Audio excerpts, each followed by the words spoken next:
Every morning, Leo fed the stray cat outside his apartment with the same quiet routine: leftover tuna, a soft whistle, and a gentle scratch behind the ears. He never expected an answer, but on the morning of his 30th birthday, as he whispered, "Wish I knew what you were thinking," the cat stopped mid-lick, turned its luminous green eyes toward him, and said, in a voice like dry leaves in velvet, "You have no idea how long I've waited for you to ask."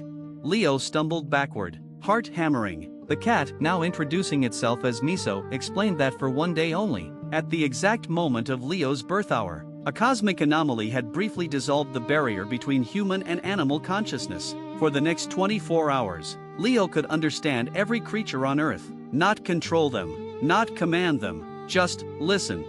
At first, it was magical. Pigeons gossiped about rooftop affairs. Squirrels debated nut storage ethics. A goldfish in a nearby pond recited haikus about filtered light. Even the ants marching along the sidewalk shared intricate, collective dreams of soil and sugar. Leo laughed, cried, recorded everything on his phone. This was the greatest gift imaginable.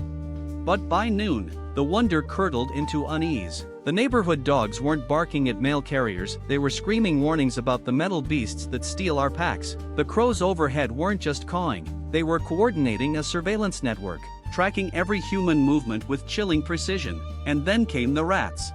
In the subway tunnels, they spoke in hushed, urgent tones about the great silence that had fallen over the wild places. The wolves stopped howling 3 winters ago. One whispered, "The whales, they don't sing anymore." "They're listening."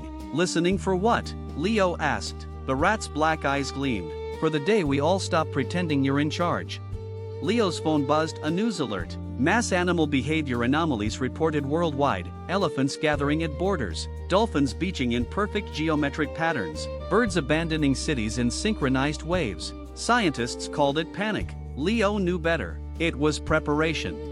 He raced to the city zoo, desperate for answers. The gorilla, Quito, pressed a massive hand against the glass. "We've always known," he rumbled. "You think language is yours alone? We chose silence to survive. But today the veil is thin, and they're coming." "Who?" Leo pleaded. Quito's gaze drifted skyward. "The ones who taught us to hide." As dusk fell, Leo stood on a hill overlooking the city. The air hummed, not with sound, but with a billion silent conversations converging into one. Then, from the forests, the deserts, the oceans, they came, not attacking, not roaring, just arriving. Deer in the streets, owls on lampposts, sharks circling coastal waters, and in the center of it all, standing calmly in the town square, was a wolf with silver fur and eyes that held millennia of memory. "You wanted to hear us," the wolf said, its voice echoing not in Leo's ears, but in his bones. "So listen now. We are not your pets, not your resources, not your backdrop. We are the witnesses, and for 10,000 years, we've watched you burn the world and call it progress." Leo's breath caught. "What do you want?"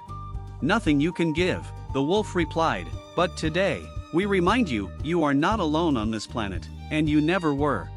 Then, as the clock struck midnight, the connection snapped. The world fell silent again except for one final whisper from Miso, curled on Leo's windowsill. "Tell them we're still here."